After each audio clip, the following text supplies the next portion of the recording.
How's it going, everybody? So Would you mind asking that question again? I was trying to get this live going and I totally didn't even hear you.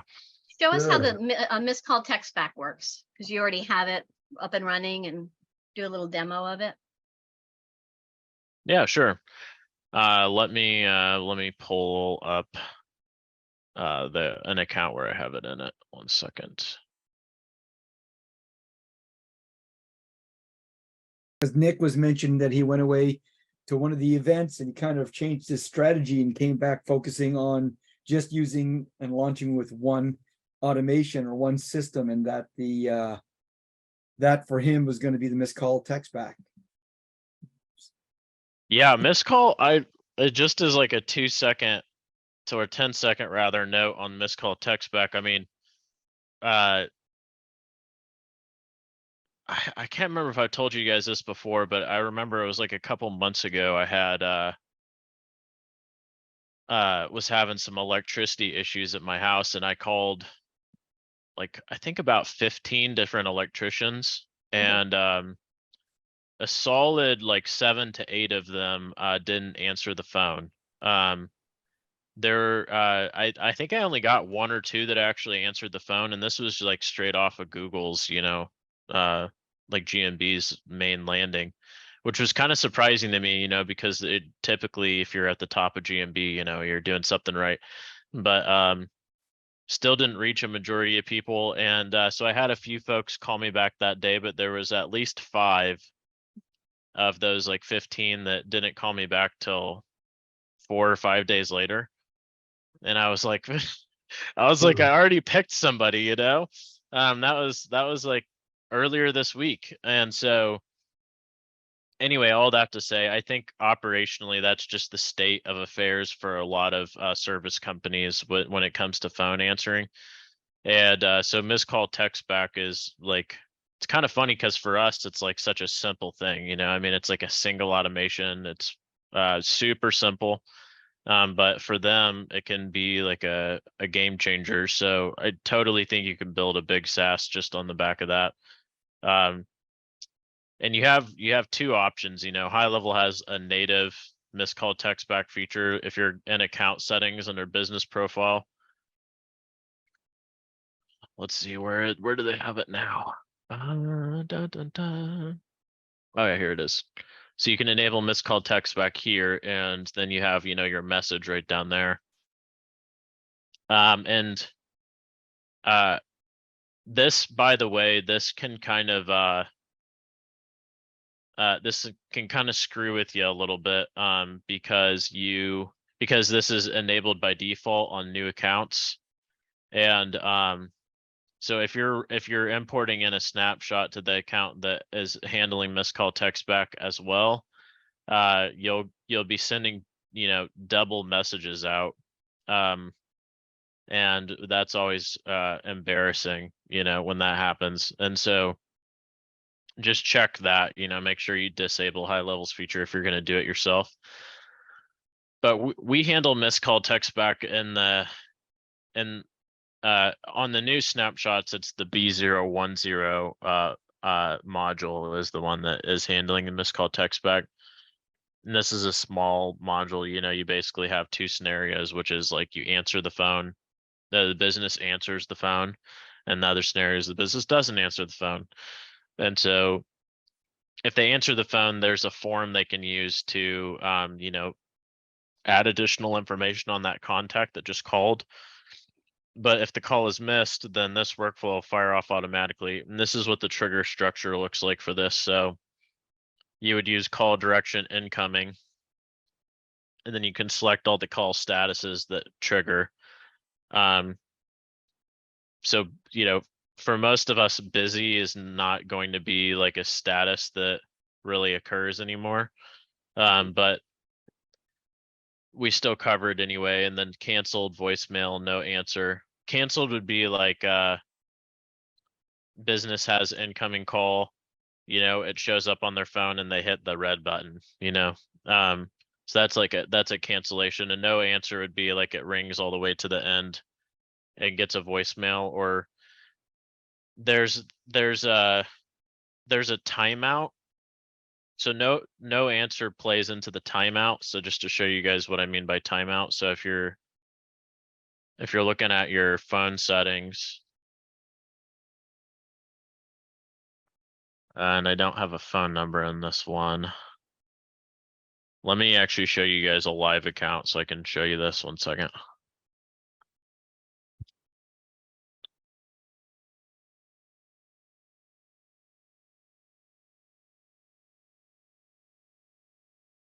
There we go.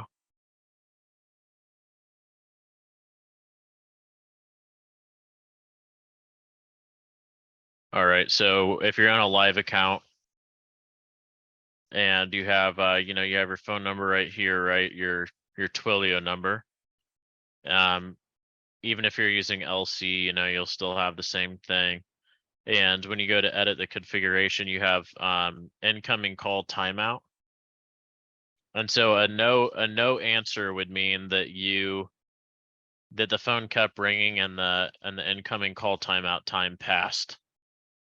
So for example, if you have it set to 20 seconds and the phone rings to 30 seconds, then you have a no answer. There's also, though, like normally you're not going to hit a no answer because you would hit a voicemail, but you have to have that set up also. So, and this is where there's a little bit of finagling that is required. So if you go to your business settings, you see down here where it says call and voicemail settings. And so normally you would set a timeout right here. So if you put your incoming call timeout at 20 seconds. So at 20 seconds is when the voicemail is going to pick up, basically. So then on your phone number settings, you would want your timeout to surpass that. And so you have 60 seconds for an inbound timeout. Your voicemail times out at 20 seconds. And so basically your voicemail is going to pick it up before you hit this timeout threshold.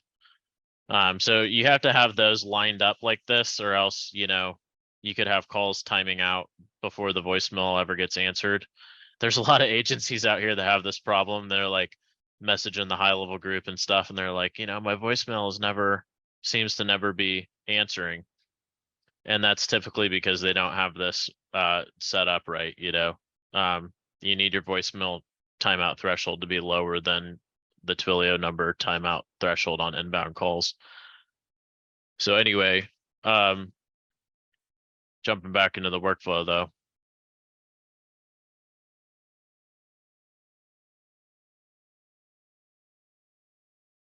So that's the structure. So again, so you're not normally, if you have the voicemail settings set up correctly, you're not normally going to experience a no answer scenario, but it's there nevertheless in our workflow. So this is just a really simple workflow we use. I mean, we just add a task to the assigned user. So you can assign a user here, you can add a task. There's an app notification that goes out to all users on the account. And so you could obviously refine that and make it just particular users if you want to notify particular users.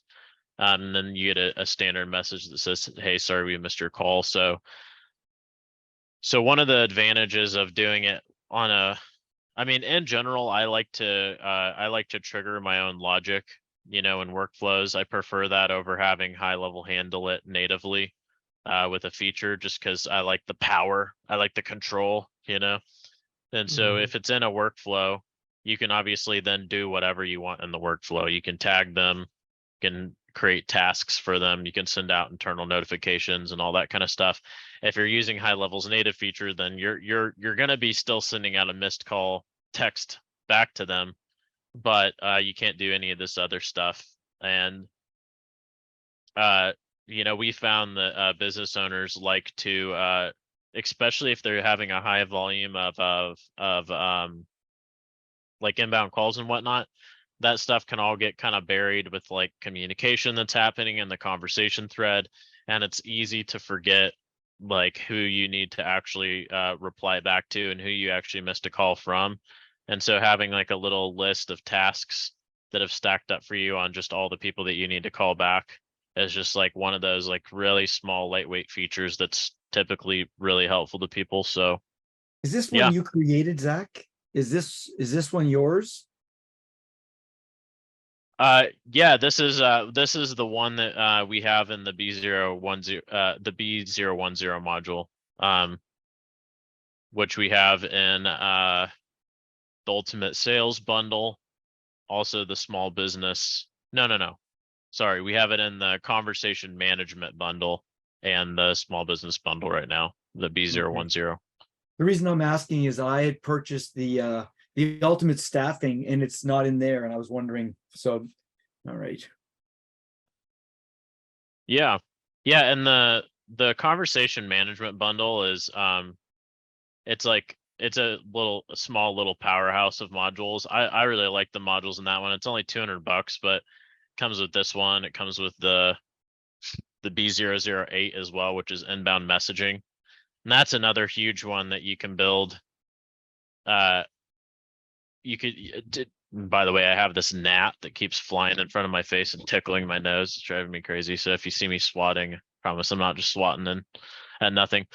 But So what is inbound inbound? Yeah, what is the inbound? Tell us. it's all your inbound channels. So a lot of times businesses like they have problems on both of these fronts, and you can kind of bundle them into like one little feature package. But missed calls, that's something that they're experiencing a lot, and then they're also typically experiencing missed like inbound messages. And so the inbound messaging one captures messages that come in from web chat, GMB messaging, Facebook Messenger. There's a contact us form that you can put on their website, and then Instagram DMs. So a lot of them, have all these channels, but they're not checking any of them.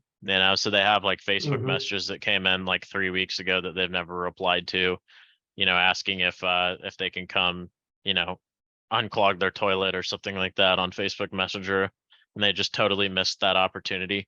So between that and missed call text So is back, this a you can tell. bundle? Is this a Yeah, bundle? this is this B008 and the B010, the one I just showed you, both of these are in the conversation management bundle, which is it's like $200, I think. Okay. And the reason I was asking, I initially started this, I was speaking to Heidi earlier today, and Nick and I were just chatting before you jumped on the call. And I was at my dentist last week, and I actually worked for him as an office manager last year. And I know that his office is not manned on Tuesdays. He's got two offices, and one of his offices is not manned on Tuesdays or Thursdays. And I mentioned that there's all kinds of automations. He was like, "Oh, I'd be interested in finding out about that." So I think I'm going to pursue that, and this is a great place to start. So this is all included in the conversation management bundle. Yeah, sure Directly is. from Yep. Extendly? Yeah. We took a lot of so we rebuilt all the modules that we had in the first version of our small business snapshot, and then so now we have a small business 2.0. And then we took a few of those modules and put them in the smaller, like bite-sized bundles. We're just calling them micro bundles. And in the micro bundles, there's anywhere from 1 to 4 modules. And so so conversation management is one of those, one of the 4 micro bundles that we have on the Extendly store right now. Okay, and did you say that it included the missed call text back? It does, yeah. That's the B010 module. Yep. And there's also the scenario of handling completed calls in that module as well. So in HighLevel, and this is another thing that kind of the native HighLevel missed call text back feature misses out on, in my opinion, which is, you guys have probably seen it, but if you have a call that comes into HighLevel for a contact that doesn't exist in the system, which that's going to be like all of your new leads, that find you on Google or whatnot. In HighLevel, all you'll have is their number, but you won't have their name, won't have their email address or whatever. You just have a number. And so you also can't remember like why they called or like what the purpose of the call was or any of that stuff. And so in the B010, where we have the missed call text back, there's also the completed call scenario, which is this workflow. And that is just a form that the business owner can use. They can like, bookmark this form on their phone or something, and just every time they get a call that they answer, they just pull this form up and they just get basic information from them. Hey, what's your first name? What's your last name? What's your email address? And then down here they can put some conversation notes that basically is just like, hey, you called, you told us that your toilet was clogged up. We told you that we'd be happy to come help you with that, blah, blah, blah, blah, blah. And then if they select the send conversation recap, then it'll just blast them after the call and let them know, hey, here was a recap of our conversation and, your next steps and all that stuff. But more importantly, I shouldn't say more importantly, as importantly as sending them the conversation recap, is the fact that now you have a contact in HighLevel that actually has information on it and you know why they called, their name and all that stuff, instead of it just being a number in the system, which is you can't really do anything with, Which might And be it'll- critical for my dentist because yeah.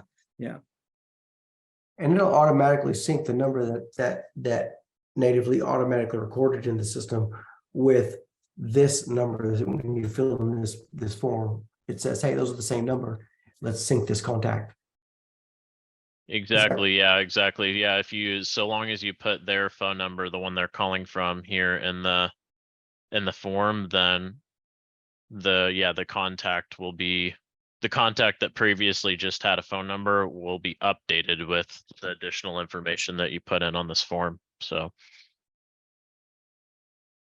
Yeah, that sounds excellent. All right, I'm glad. And where do I find that on the site? I couldn't find these mini or micro bundles. Is there, can you send a link? Please and thank you. Oh, yeah, we have it like kind of hidden, not hidden, but we're gonna publish it to our main page here soon, but it's not on our main page yet. But let me Yeah, see. I know. I went through the other day looking for the missed call. So I was like, there's got to be something. So yeah, that'd be great. Thanks. I With appreciate regards you to answering the those questions. incoming call timeout, I'm just kind of curious on that. If you set the voicemail to be at 20 seconds and you set on the actual phone number the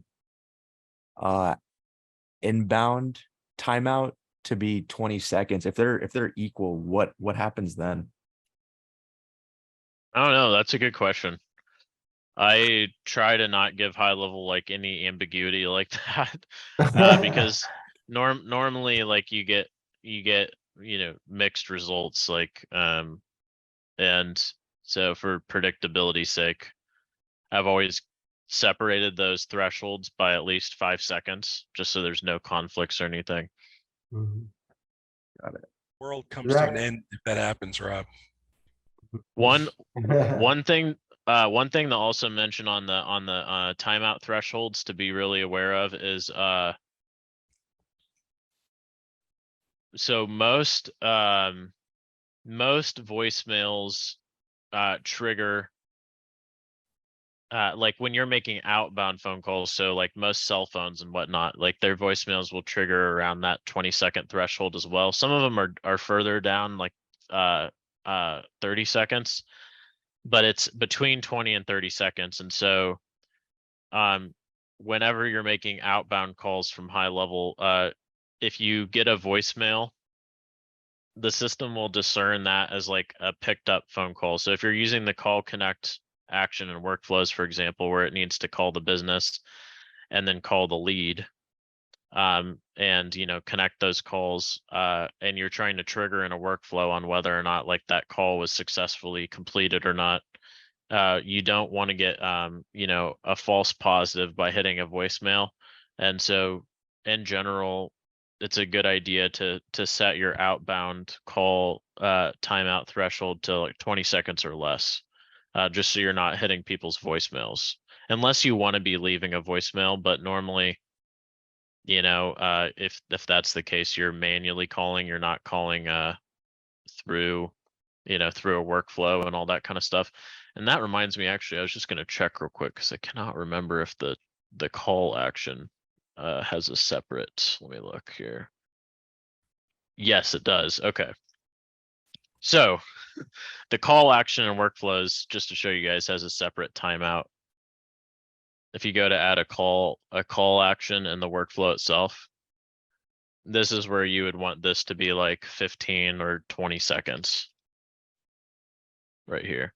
You could leave the general Twilio settings to be longer. That way, if you're manually calling, you could still hit somebody's voicemail if you want to, hit it and leave a message. But if you're triggering automations, just make sure it's set to less than 20 seconds. So in the workflow. Yeah. Got it.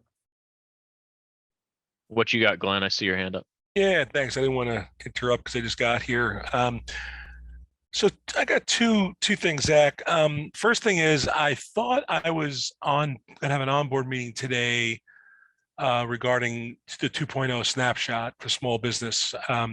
But I had Carolina on, and it was, I guess I picked the wrong calendar. I ended up booking the wrong thing. She said I need to talk to you about getting kind of onboarded with that 2.0 snapshot.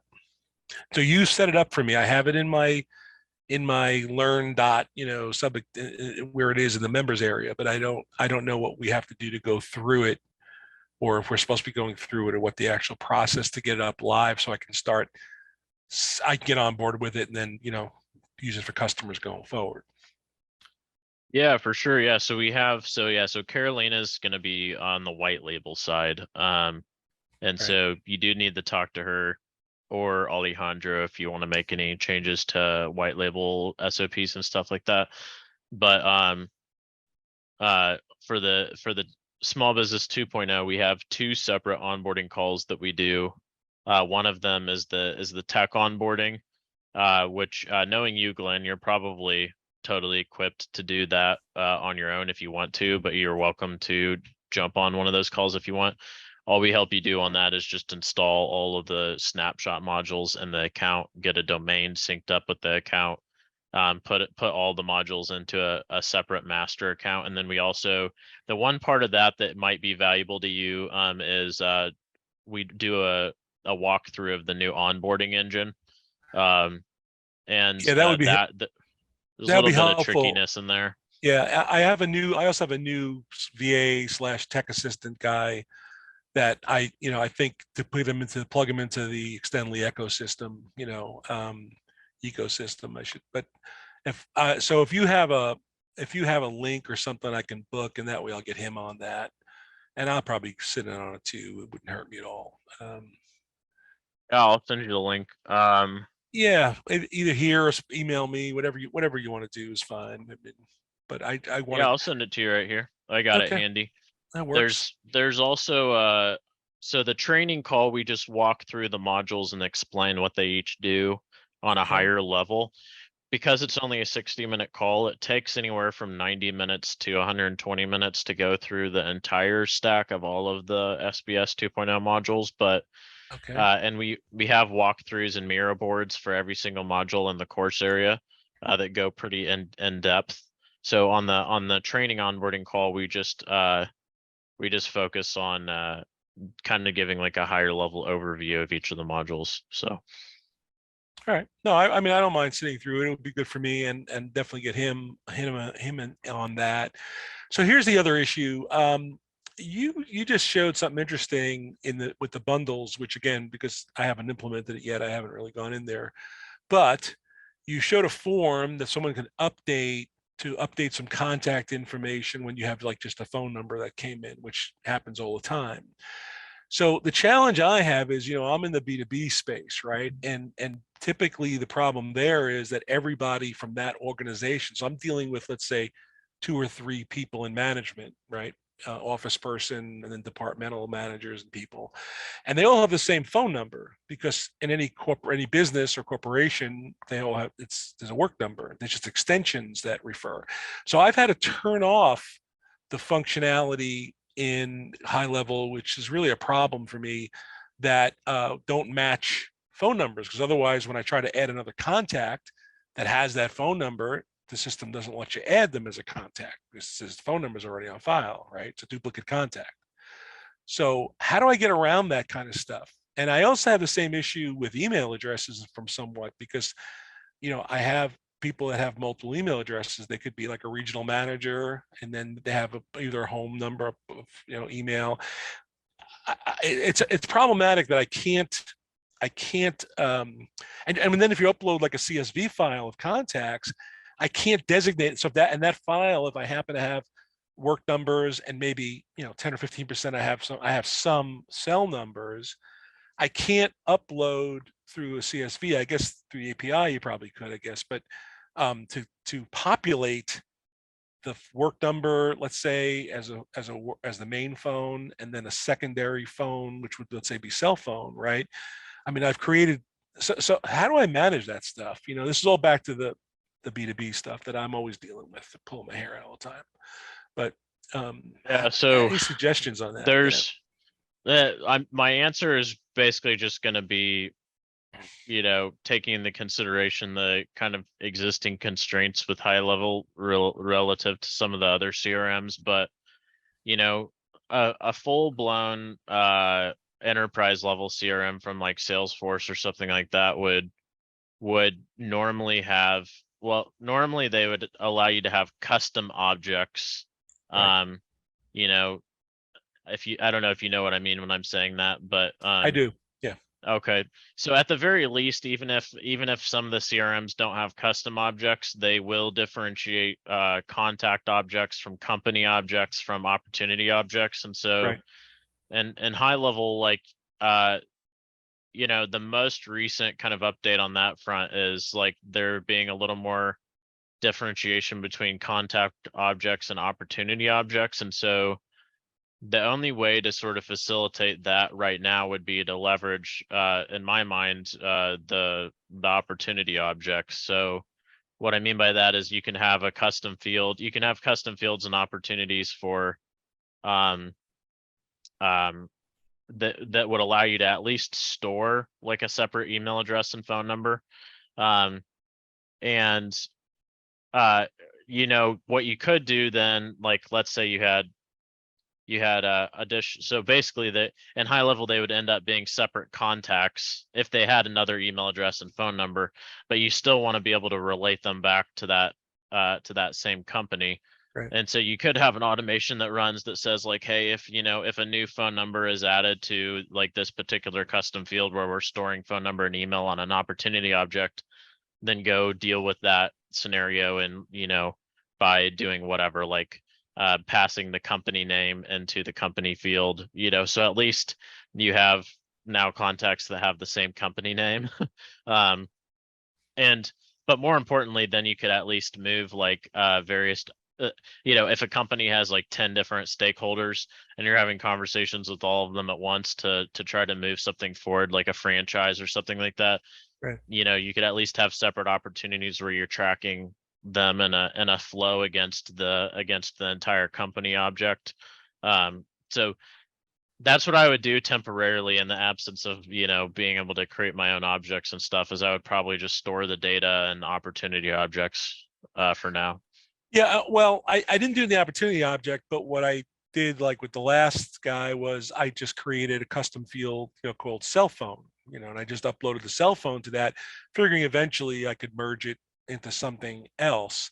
But then it's of course non-actionable if it's just in a custom field. I can't dial on it. I can't, do anything with it. So it's just sitting there as a memo, basically. So I'm just trying to figure out the best way. I have two guys that's why I also asked the first question about the onboarding stuff. I have two new beta customers now in this round 2 that I need to bring up. So let me expand this question this way. My plan is kind of to bring them up on Small Business 2.0, and then with a win back campaign when I launch them up front, and then I have another snapshot that's a loyalty system that's going to kind of come into play, let's say 30 days later. I don't want to do all that at one time. That would be, I think, too much work. Would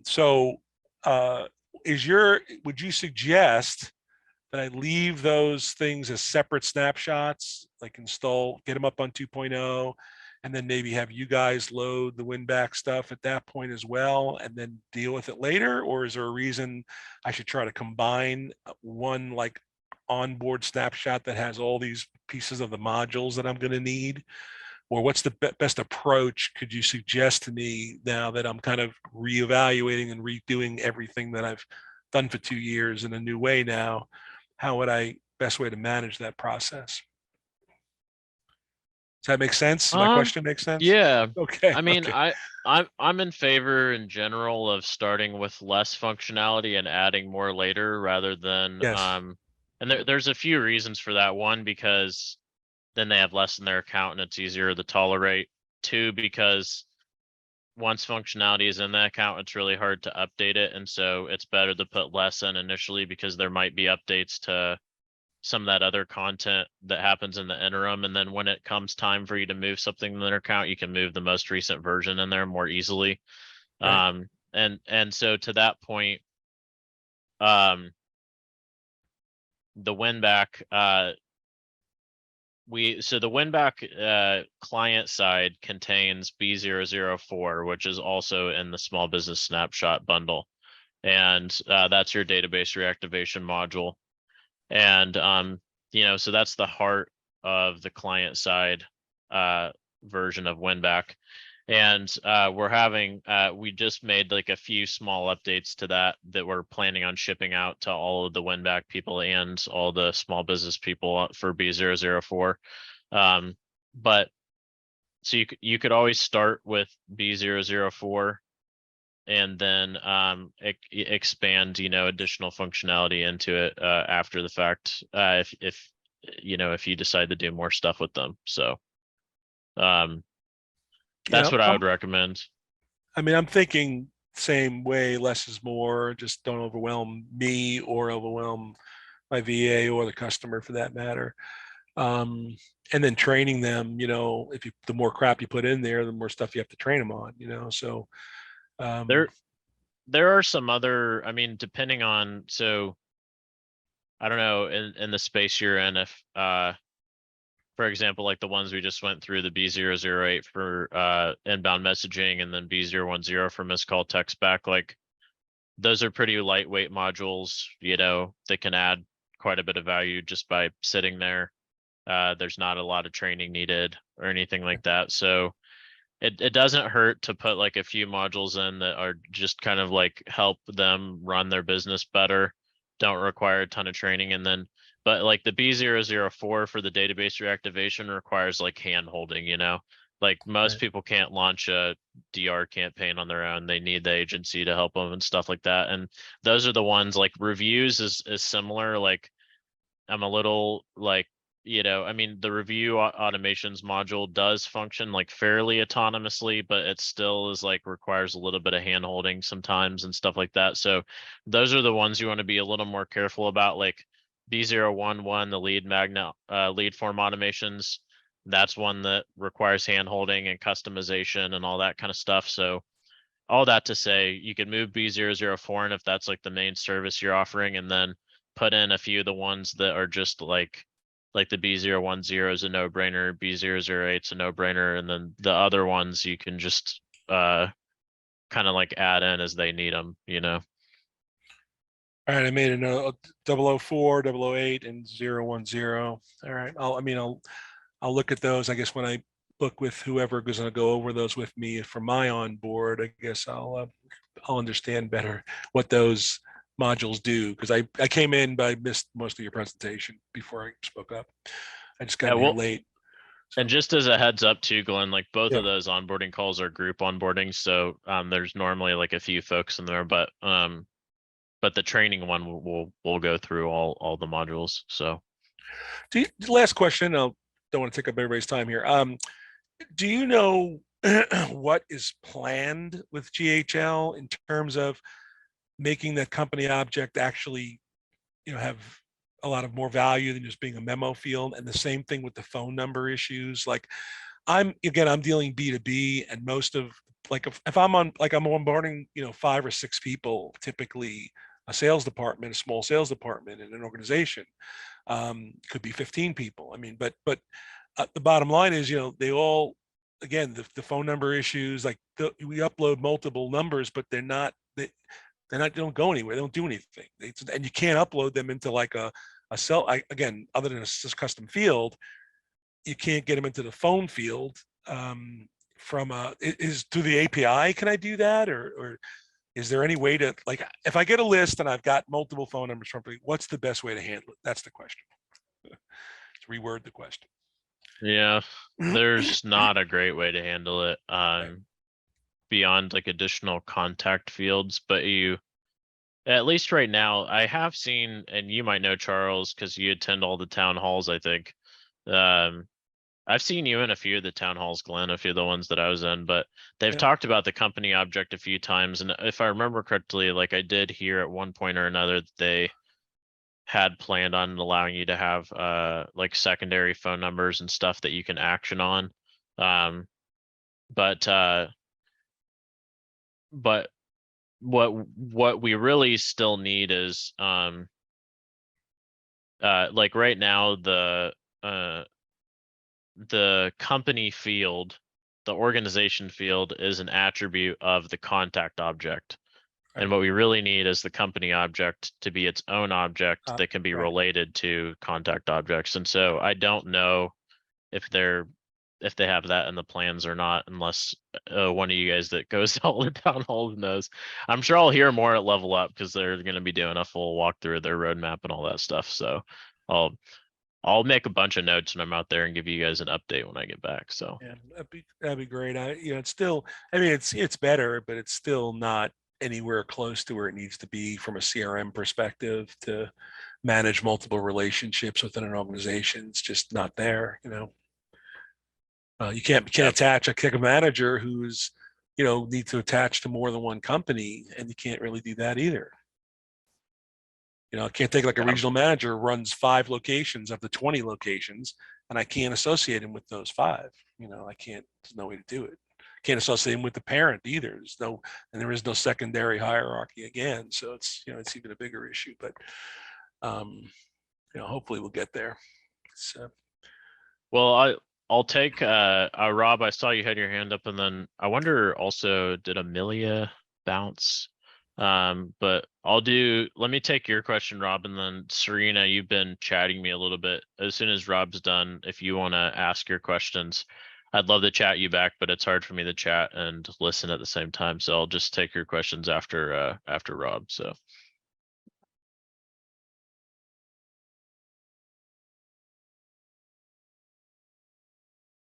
I think you're muted, Rob, or at least I can't hear you.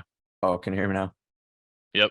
Perfect. Okay, so questions about the small business snapshot, and snapshot's kind of the modular one. So in terms of having multiple calendars, right? So I know for like small business, you guys have the calendar automations, and it has about three different calendars that you guys include off the bat, right? So in terms of kind of doing that at scale with businesses that, like, for example, can you add more calendars to those automations without having to do a lot of extra work to accommodate that? Or how does that work in terms of variances between businesses? Yeah, you can add multiple calendars to any of those reminder cadences. And the cancel and no show cadences fire off on any calendars in the system. And so the only modification that really needs to be made is to the reminder cadence itself if you add additional calendars. And so like as you scale those workflows, you can kind of think of it like or the way I like to think of it at least is like different types of calendars. So right now, like, all those calendars that we gave you are the same, like they're all round robin calendars. The only difference between them is they just have different time cadences set up. Like the 15-minute calendar is like a 15-minute appointment, and then the other 2 types are 30-minute calendars. But like as you scale it, you might end up using a different calendar type. Like you might end up using like a class calendar, or you might end up using what's the other one? They have the class calendar, the round robin, and then there's the like recurring calendars. So anyway, like you normally want to have like one cadence per calendar type, because like you treat the class calendars a little different than you treat like a recurring round robin calendar or something like that. So there's 3 different cadences which are all the same right now. But if you ended up using different calendar types, you could change the messaging in those cadences a little bit to better facilitate like whatever calendar type it is. You could also use like your, like your 15-minute calendar is phone calls, and your 30-minute schedule call with those calendars for digital meetings like Zoom calls and stuff. So you could remove that call action from your 15-minute workflow, but or pardon me, remove the call action from the schedule a call workflow if you're doing Zoom calls, but leave it in the 15-minute. So there's things like that, that you could do to sort of just like create a little differentiation between the cadences. But right now they're basically like a mirror image of each other. All 3 of them are exactly the same. They have the same language and all that, but there are intentionally 3 different sets of message templates, even though all the message templates are the same. We duplicated the message templates across like all 3 of the calendars. So that way, if somebody wanted to sort of carve out one of those calendars to be like a little different than the others, you kind of have like 3 opportunities to do that essentially. Okay. Yeah. That sort of makes sense. I need to go into the workflow and like look at that more, but okay. And then in terms of like reviews, right? The review automations. Again, if you're working with, a various business. So for example, like some industries may need to want to ask for a review right at payment versus, once the project is completed, like a few weeks after or whatever, right? How could you accommodate that? Would it be essentially like one snapshot specifically oriented for reviews that people want to request immediately, and then another snapshot for project completed reviews? Or how would you do that working with various industries? So I would start with the same foundation of all the modules, but then put them in their own master account and then work on a variant for that particular niche. So like every niche kind of gets its own variant, and the main things that you're going to be doing is changing logic in the pipeline or in the tag routers. And there's tag routers in every single workflow or every single module. And so for example, if it's a service business, if they are going to be using one of the calendars to facilitate a service, then you could add a tag in the B007 when that particular calendar reminder cadence is complete and it comes time for the actual appointment. You could add like a wait step that's like wait 1 day and then tag them with the B009 request review tag, because it's like you could assume that after that, if they're using the calendars, then after that service has been complete, that you want to do a review at that time. You could also, like, there might be instances where service businesses, like, they don't want to use one of the calendars to facilitate the service because they already have like, some other system they're using for all their like appointments and stuff like that. And so there might be a manual action for them, to tag or do like a pipeline drag or something like that to a service complete lane. Which you could then have trigger by just adding the B009 request review tag. So whatever their flow is, more than likely, you just need to figure out like where that, and like what is the trigger in the system when they complete a service? Is it a finished calendar appointment? Is it like a pipeline move for them or something like that? And then that request review tag just needs to get added. But I wouldn't muddy the water on your master snapshot account. Like, create another sub account and load all those modules to it, and then make your changes, in a different sub account that's like specifically for that niche. You can in your master account have, well, I won't even get into that. I was about to go down a bunny trail, but yeah, that's probably your best practice. Gotcha. One thing I want to touch on, by the way, is the tag router. So that's something new that you guys created with this modular approach, right? Yeah, it is.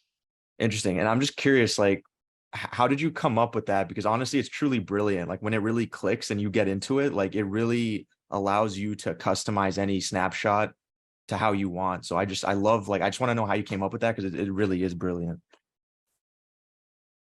Came up with it because I was going through the old small business, and there's wires everywhere. Like when I say wires everywhere, I mean like this is connected to that, which is connected to this, which is connected to that. And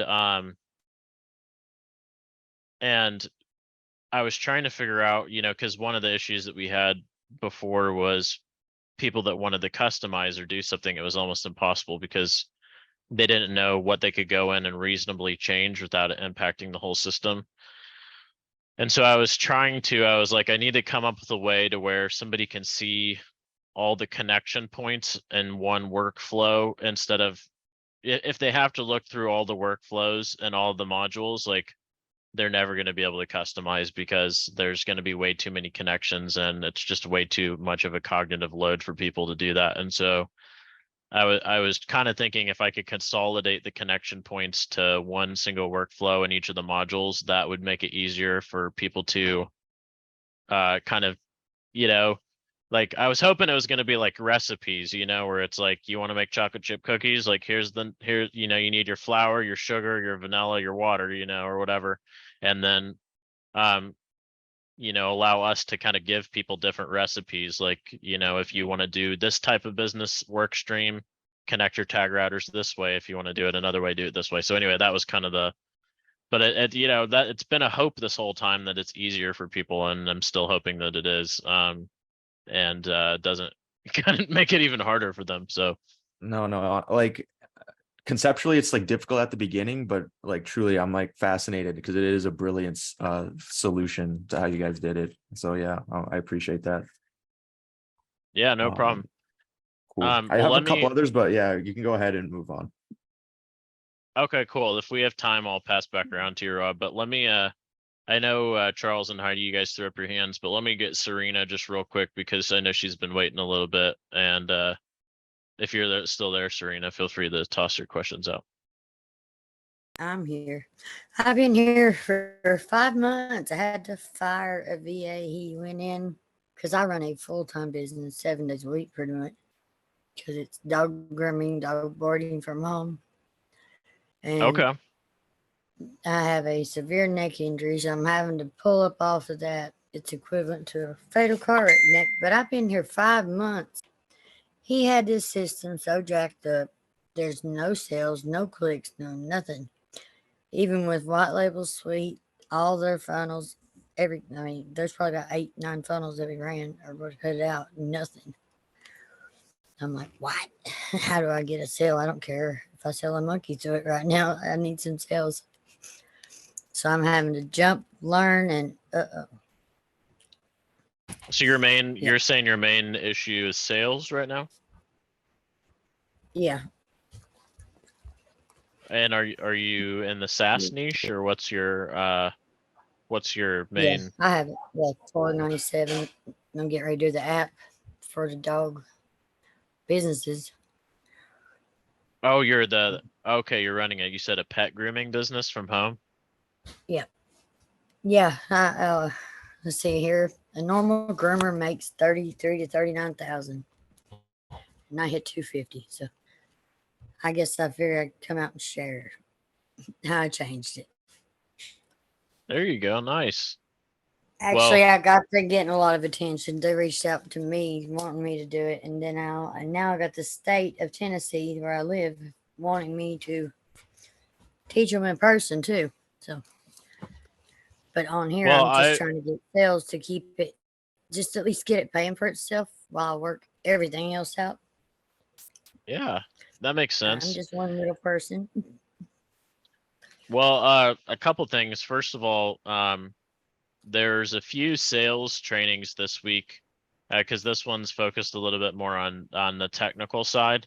I'll still give you like a tip, but I would definitely join, like Steve's session this week, for example. He's kind of like Extendly's sales guru, and so Mhm. I'm sure he has tons of ideas for you. Um, but most of the time when anybody's starting out, like and trying to drum up business, getting really active in groups is one of the best ways to do it. So that's just the tip I was going to toss out. Like there's a Okay. bunch of groomers and stuff like that, like pet grooming companies and stuff that hang out in various different Facebook groups and all of that. And so that Yeah, might I've be a been good looking. way. They're like they don't want to post about anything like that, sales, whatever. But I have Yeah. Elm. I don't know if you know what that is. Elm. It pulls people from the group, other than admins, administrators, whatever, for you. So I just need to set that up and get it going in group key going too. There you go. Yeah, those are great ideas. Yeah, I think That's automations for me to kind of make some things a little bit easier on me because I'm having to do a lot with both sides right now.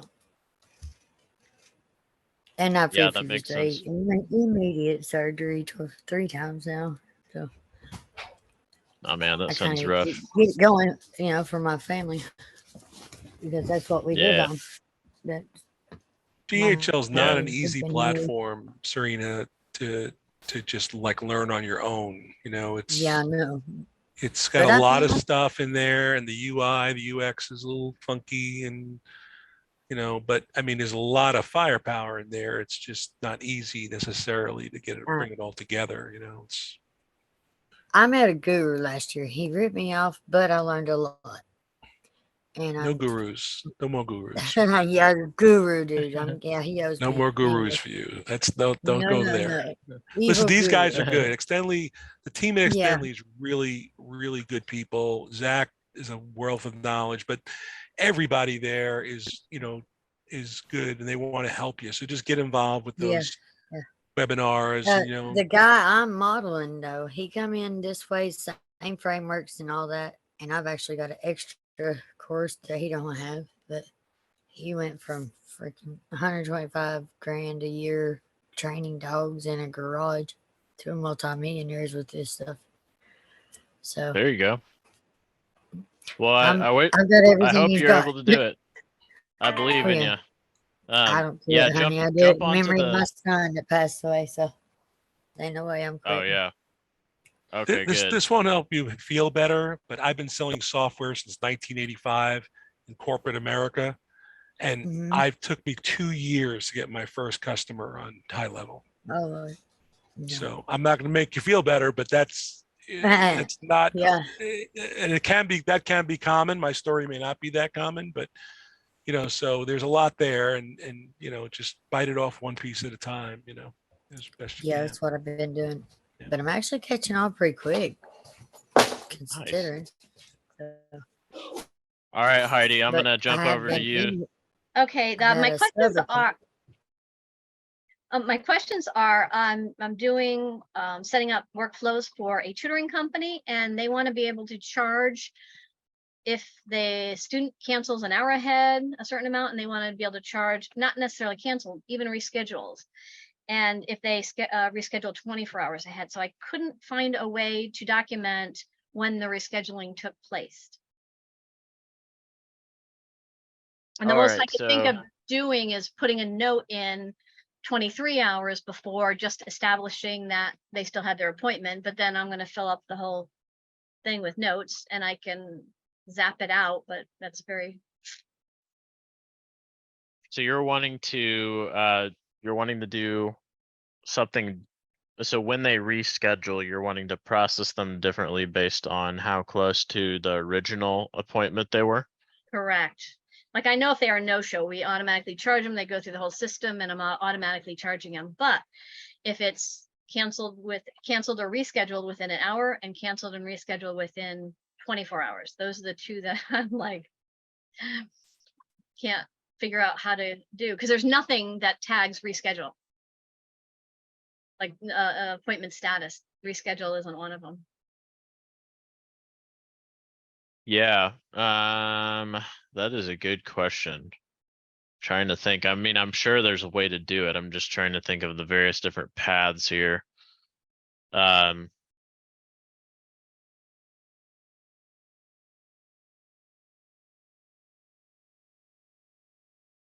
Let's see here.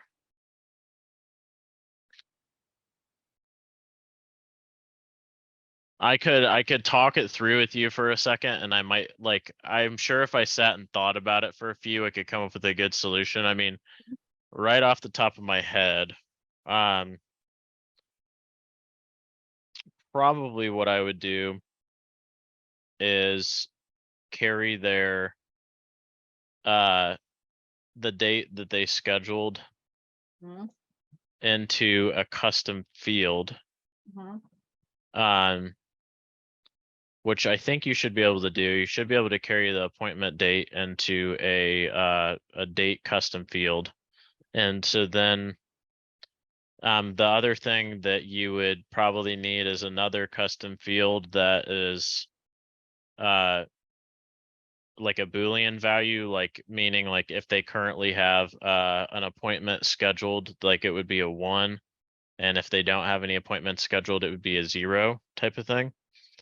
And so aside from the appointment reminder workflow itself, where the booking actually goes into, I'd probably send them into another workflow first that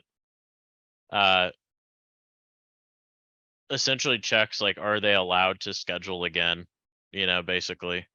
So you would want to change probably the calendar type to like one of those to where it's not necessarily auto confirmed. So calendars, by default, they're set to auto confirm all appointments, but you can disable that. So that way, when appointments come through, they go into the new state instead of the auto confirmed. And I see you're sending me something, Charles. And they can schedule like Right. 5 appointments at once, so I won't even know which ones they're scheduling and rescheduling. I mean, they can, they're seeing their tutor for the whole semester, so they can schedule their next one, or they can schedule them all out up till 30 days, I think they can schedule for. So I won't know specifically. The only thing I could think of is putting it in my workflow, 24 hours, we remind them, and then 23 hours to check if they're scheduled, but still, it's a lot of space I'm taking up. Okay, so they can have multiple appointments in the system at once also? Yep. Potentially. Yeah, I mean, if there was a trigger for rescheduling, that would be nice. I could document it at least and have a way to go back at it.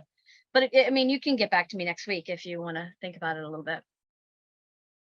Okay. And right Yeah, now, let me think about that. I'm always taking, I'm usually pushing and pulling them. So I'm pushing them into the next workflow, and then I'm also pulling them in there. I'm removing all of them from the workflow. Is that even necessary? If I pull them into another workflow, do I need to remove them from the existing workflow? Well, you're talking about the appointment, the people that are scheduled? Yeah, in the whole workflow, like if, like, say the teacher submits something, I'm immediately pulling them into the next workflow as soon as the teacher submits their evaluation. Do I need to remove them from the initial workflow, or is that going to hurt me in any way? I have been doing it, but it's a lot of steps that I'm adding if I don't need to do it. Well, they can be in 2 workflows at once, so long as the messaging in the logic that's running in both places, doesn't like compete with each other or conflict with each other in any kind of way. So like, you can have them in the appointment reminder workflow for upcoming appointments and leave them in there, and then have another workflow that's processing like Okay, the so I logic should for. keep them, because what I'm doing is like I'm stopped sending the reminders if, like, let's just say at the end of the class, the teacher's submitting a form. So I have a bunch of reminders set up, but I'm moving them to a different workflow. So I do still need the remove from this workflow to show up. So the teacher just doesn't get reminders constantly.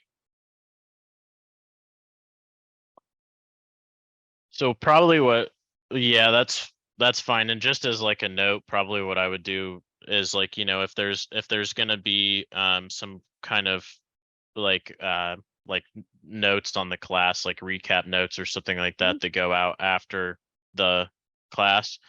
One thing you could do is have like a wait event at the very end of the appointment reminder cadence that's basically like, you know, it waits 24 hours or something, right? And then after 24 hours, like you have an if condition that checks to see like, does a custom field have, like, did she basically upload the notes into the custom field? And if she uploaded the notes into the custom field, then it goes ahead and sends that out and then bumps, you know, either the workflow ends or it goes on to the next step or whatever.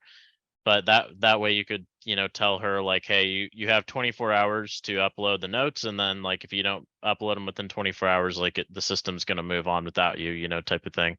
Okay, so just keep them those if else before I remind them again, because just because they're in the other workflow. Okay, that's good. And then you could tie it to like a fixed amount of time after, like this is the same kind of structure that we're about to put in place for the snapshot onboardings, where it's like a certain amount of time after the onboarding appointment, like people get their video replay, you know, and it's like we have to manually upload the video replays. And so like we're gonna give ourselves, you know, like 24 hours to upload that. And then if we don't upload it in that period of time, then the system's going to move on and everybody's going to message us asking us where the replays are also. But, you know, but the system has to just move on, you know, at some point or another. And so you can So what are also, you doing? Put- you could do Oh, a yeah. double loop also, meaning like, you know, you could tell her, hey, it's best to upload them within 2 hours after the appointment. So we're going to Mhm. check once 2 hours later. Mhm. And then if you haven't, like everybody that hasn't had it uploaded yet, like they're going to get taken back to another wait step where it waits 24 hours. And so that way the people that, you know, did get it uploaded within 2 hours get theirs right away. And then the people that she didn't upload yet, they have to wait, you know, another 24 hours. And use the if else. Yeah, you can Okay. what I do is I just use a math value for that. So like for the loop where it's basically like it goes down, it checks it for the first time, and then it says, hey, looks like this doesn't exist yet. Then I bump them down to a wait step and send them back like for another 24 hours and send them back up to the top, like above the check. And so then when it gets down to the check, it checks to see like, well, is that math value 0 or 1? If it's 1, it means they've already looped. And so if it's 1, like it's not going to loop again, it's just going to pass through. So you could do something like that too. There's a couple ways to slice it up, but either way, a double loop is a good way to do it, because that way you have like a case for like an early situation and a later situation if it doesn't exist yet. So I like that. Thank you. Thank you. I knew you'd have some good answers, and you'll get back to me next week on the other one. yeah, let me make a note here so I don't forget. Can I get that link for him on that sales training? It's the same Zoom link as this, and I think you normally go, don't you, Heidi and Charles? Yeah, you guys tomorrow. Yeah, tomorrow Tuesday, there's isn't one, it? and then Thursday. Thursday is Alex and Brian, and tomorrow is Steve. Both are good. Okay, what time? At Same 1, link. did you say? Same link, same time. Okay, all right, sounds good. Heidi, is your problem because there's no trigger assigned available on a reschedule? Yeah, there's I can use status, but their status could be booked or canceled. There's a lot of statuses available. I just can't, there's nothing to pinpoint when it was changed. It could have been changed an hour before, and then so it's not a big deal. I'm just gonna, let them know You that. could use a trigger link also, Heidi. Like if you use a trigger link, if they click on the trigger link to reschedule, Okay. then you know when they click on the trigger link, and you could also check that. You could check that value against the appointment time. Okay. And that might get you one step in the right direction. Yeah, At least you then know that they're trying to reschedule. okay. Oh, well, thank you. Well, what if you Glenn. remove the reschedule option, just let them cancel and then you push them back into the. Yeah, we want it the to be appointments? easy for them. We Yeah. don't want to set up any barrier, but she does want to be able to, charge for it. I don't think there's going to be a high incidence of it, but that's a good idea though. Thanks. Both of you. All right, Charles, you sent me you sent me a video and a picture, looks like. Yeah. Any ideas? See, this one was made with the module and the foundation. Uh, So basically, one I here. made a form that only had the module and not the module and the foundation. And I realized it after I mapped it to the location. But I created another form that from that location that included, because this is a one-off for this customer. So I needed a form just for this customer. Yeah. So problem is I can't delete the one that is wrong, and they're both mapped to the same location, and the only one that's showing in the custom menu link is the wrong one, not the right one. So you can, well, first of all, you can delete the other one. It won't let me. Is that what you sent me in the video? Yep. Let me look. Yeah, when I click the trash can, it says can't delete it because it's mapped to a location. Oh, gotcha. Okay. So if you go to the location management button in the upper right. Okay. Then that's where you can, if you go, so do you know what Okay. location it is? You can Yep. can unmap it right there.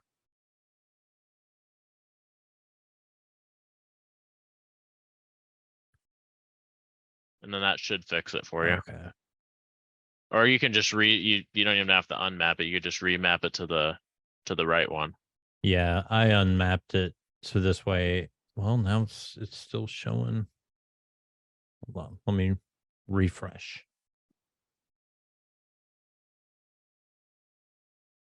I think it re-indexes the There it custom was. values Yep. on refresh, so.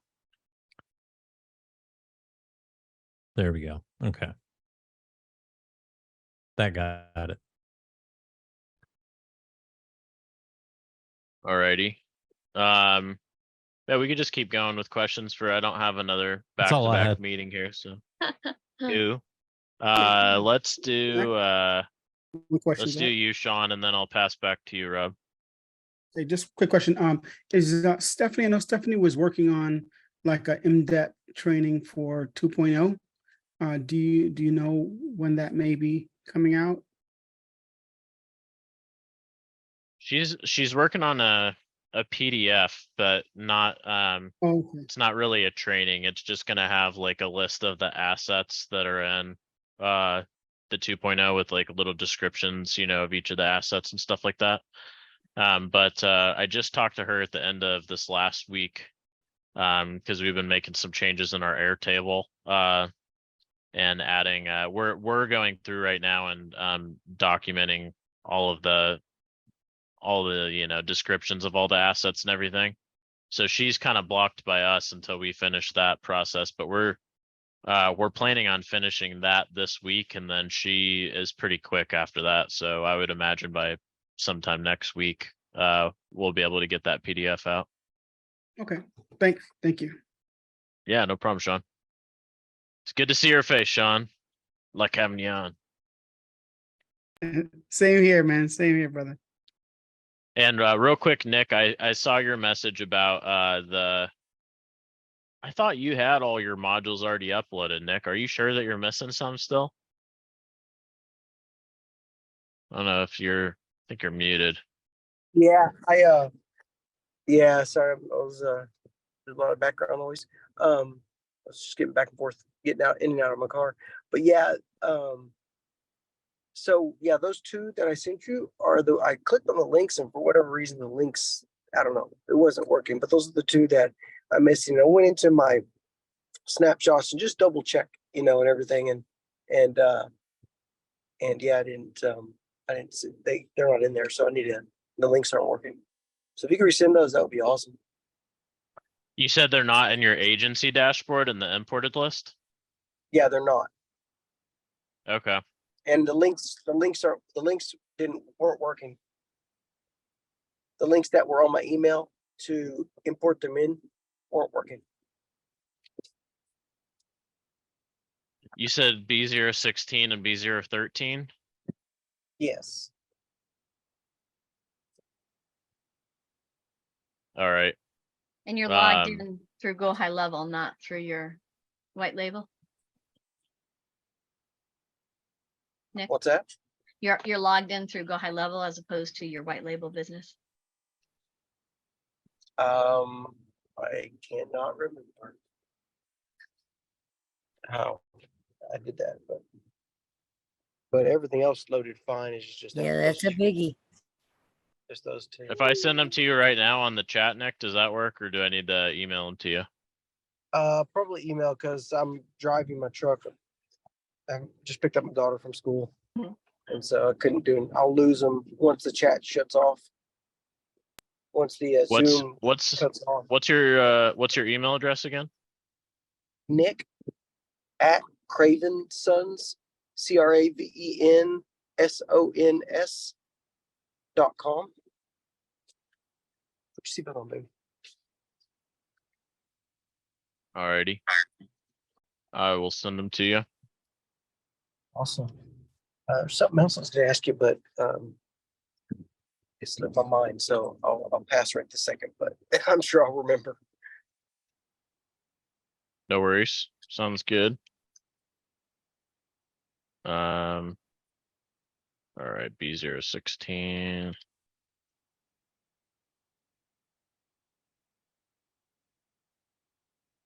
Oh. Alrighty. All right, going back to you, Rob. Thanks, Zach. Awesome. Okay. So question about when you have clients on their own sub accounts, I just want your insider perspective on would you allow clients to be the admins of their own sub accounts or only users? Like, is there any instances where you would differ it or anything? I think like you well, so first of all, if you're doing SaaS, then it's going to automatically make the person that checked out an admin of their sub account. And they, regardless of whether you're doing SaaS or not, if you have rebilling enabled, they need to be an admin to see the company payment information, and put their credit card in and stuff like that. And so,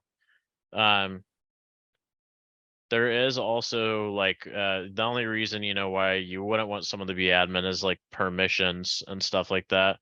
And there is instances where like specifically with workflows, HighLevel, has a feature now where you can actually still limit workflows and stuff like that, from account admins, and only to like, agency level. So with that feature, it doesn't make it like entirely necessary to remove admin from anyone. If there's anything, critical that you don't want to give them access to, you could just mark it as agency only. And so, yeah, most of the time. The other thing is you need to be admin to add team members to the account. And so that's like one of the most common things that admins do. I mean, beside adding their payment information, they need to be able to add team members into the account and stuff like that. So Perfect. So if we have Extendly, if we're using white label onboarding, will onboarding actually add team members on their behalf, like on that call?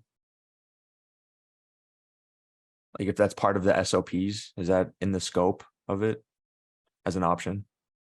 I don't know, actually. That's a good question. I'm not sure. You would need to check with Alejandro or Carolina on that. I think so, but I don't want to say for certain because I don't know for certain. Yeah, let me note that down. Okay, cool. Awesome. And then that actually leads me to my second question with regards to workflows. And you kind of touched on it with the feature that, you can allow HighLevel allows you to, either show or hide specific workflows. So in your insight and perspective, like, would you allow workflows to be shown to clients or customers? Not normally. It kind of depends on the whole orientation of your SaaS. Like if you're more of like a SWAS of sorts, like software with a service, then like especially in that instance, no.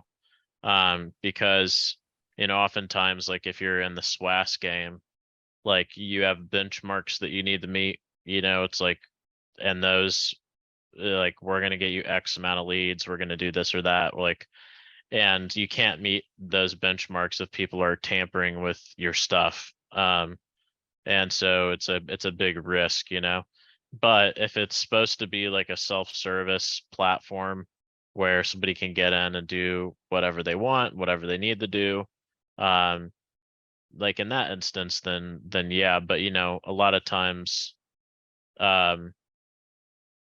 those folks maybe they're starting with a snapshot, maybe they're starting with a blank slate, but it's like one of those things where if there's support where you're helping them build things, fix things, like that's oftentimes an additional, monthly retainer or something like that, which I have done that in the past where it's like we can put functionality in your account, you still like can control that functionality, but the second that you reach out to us and like want us to help you, with it, like we're gonna put you on a $1,000 or $2,000 a month build retainer, and then we'll help you build whatever you want. Call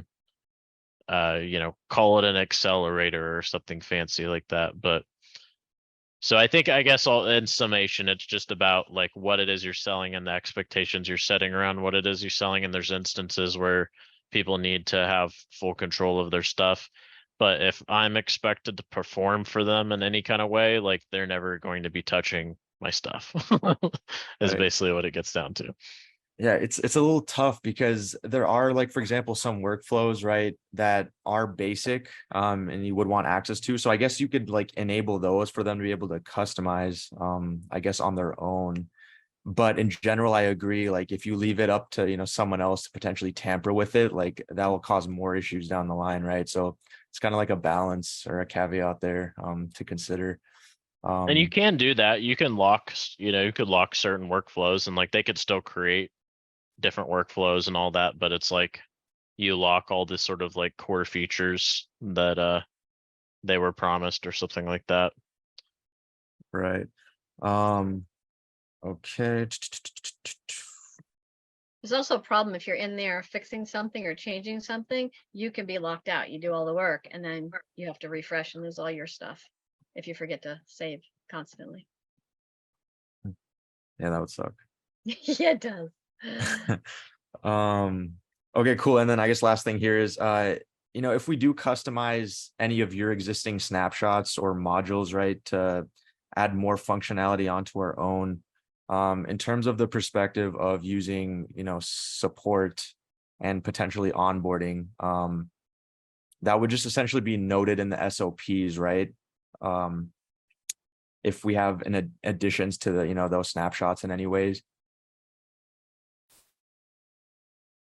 Yeah, I think that would be wise. I mean, so normally the support team has to sort of triage the issue down to the source of the issue anyway. And so what I mean by that is like it can be it can be helpful. It's mostly helpful if there's like trying to figure out how to articulate this. Like, if there's instances in your snapshots where things need to follow like a very particular pattern, you know, because it's like you've set expectations with your clients and things like that, like including like things, you know, so for example, if it's like, okay, once once this calendar appointment goes out, like we have this other automation that's running over to Zapier and it's doing something and then coming back to HighLevel and like, you know, sending out this message like after additional information's been added, and that part's like critical to like the whole flow, you know. It's things like that you just want them to have enough context to not set any bad expectations with your customers, is basically what it gets down to. Like the support team can dive into HighLevel and figure out like most of what they need to figure out. Like even if they don't know the snapshot, they can hunt it down, you know what I mean? But the main thing that goes off the rails is like if the customer starts asking anything about like where the support agent needs like a business level context on like if the customer asks, hey, I want to customize this, I want to customize that, you know, like how long would something like this take, you know, like, or how, like, you know, they just need information on the, like if it's any information that they couldn't discover in your account themselves when they're looking through the snapshots, that's the information they need. Like they can find all the HighLevel details and how things were built and all that and sort of like track that down and reverse engineer it. But if there's any other context that they don't have access to that could lead to them setting like a wrong expectation with the customer, that's the stuff that you'd want to put in the SOPs. Not that it isn't helpful to still put build information in there too and all that, but you don't have to spend like a crazy amount of time focusing on that stuff. Gotcha. Cool. Okay. Appreciate all your answers and insight. Thank you so much. Yeah, no problem. All right, let's do yours, Daryl, and then I'll drop it off for today. Perfect. Really appreciate the information. Matter of fact, I'm going to circle back real quickly to the beginning of the call. And one of the questions I had is, if I'm looking at the conversation management system, is it possible to get to see what it looks like within like an active template or an active Go HighLevel account or not? You know, like, can I call training and ask them to see, or can I call the salespeople for a demo or what? We should have, let me double check. I think we have a demo of this set up in our demo account. Let me look here just to make sure though. Yep. And then the other question is, after these great calls and you answer all these questions, you now become a amazingly valuable asset or person to contact. And so I hear people saying, oh, I've got your email, I didn't get, how are these people connecting with you? Are you coaching them? Are you offering services? How does that work? No, I don't offer any coaching right now beyond this call. I wish that I could, but yeah, there's not unfortunately enough time right now. But the main reason I hand out my email is just in case people get stuck. Especially we've launched a bunch of new modules recently, so Yeah. I've just been telling people to personally reach out to me if they have any issues, because my team is building all those modules, and so I'd like to be in the know on where people are succeeding and failing with the modules. But I'm happy to give my email to you too, Daryl. But Yep. but Okay. but if it does start drifting into too much guidance level territory, I probably would have to point you elsewhere. But I'll still no, send it to you though, and you're welcome to reach out to me. thank you. Appreciate that. And I'm going to do some digging. And if you've got a demo video that explains the conversation management system, that's what I'm looking for too. We don't have this is the main reason why we haven't put it on our main landing page yet, is because our editors are working on we have a demo video for our contact admin system, but the other three bundles there they're all still being edited at the editors. And so as soon as those demo videos are ready, we'll post these all on our main page. But it shouldn't be too much longer for the demo video. But I did just check, and we do have pardon me, I had a yawn just hit me. We do have the conversation management system in our demo account. And so if you wanted to see a demo of that, Ryan should be able to do that for you. And I can also, I mean, Yeah, I can show it to you as well while we're on here if you'd like. I mean, since we're already here and everything. And you've already Sure. seen 2 of the modules. There's actually only one more in there. it was more the functionality. What does it look like for the end users? What I was looking for, trying to get an understanding of what, you know what I mean? Like, what is that process? Because I'm going to actually pitch this to my dentist, and so I'm sitting there thinking, how am I going to demo this? I'm going to have an initial conversation, but how do I demo this when because he's going to ask? I know him. Hey, can Yeah, I chime I in mean- for a second, Zach? yeah, Can I of course, chime Nick, in real yeah. fast? Go Yeah, ahead. if you would like, we can, I gave you my contact info, Yep. and we can work on the demo together, because I've got to do a demo video. And so so we can connect and just kind of go through that and what that looks like. So just wanted to offer up that if you're interested. I'm definitely interested in anything that Zach can throw in that they've already done for collateral or backup information that would help us. That would be great.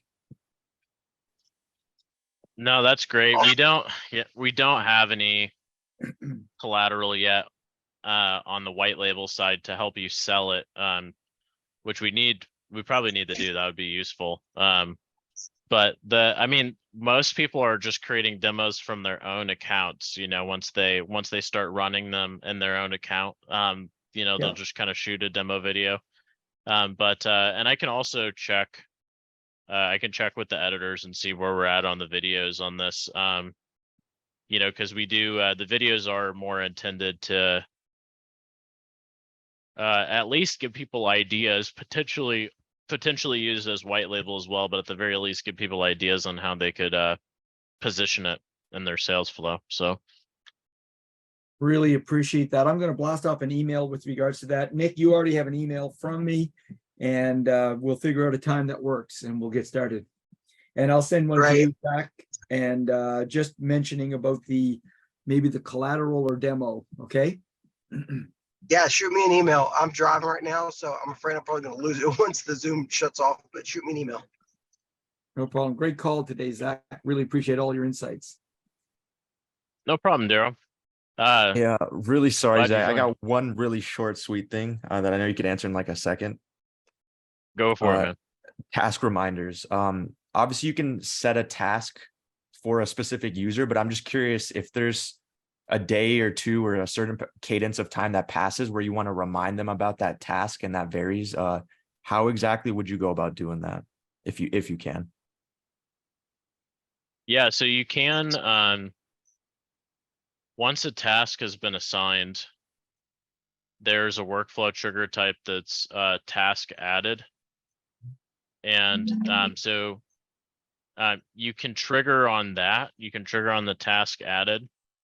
There's also another separate trigger type for task reminder. Oh, there is? And that, it's called task reminder, and you can do before a certain number of days and after a certain number of days. And if I'm not mistaken, I'm like 98% confident on this, but I believe if you use the task reminded trigger type when the task is completed, they are auto removed from the reminder workflow. So that might be a good one for you. Perfect. Yeah, no, that was the only thing. Okay, thank you so much. I'll look into that. Yeah, no problem, man. Anybody else have anything before I shut it down? All right. All right, guys. Thanks, Zach. You guys have a great week. I'll see you guys next week. Want to learn Go High Level in a structured format? Check out the GHLacademy.com by Extendly. We guarantee to save you 6 months of wasted subscription costs for High Level. Just visit the GHLacademy.com.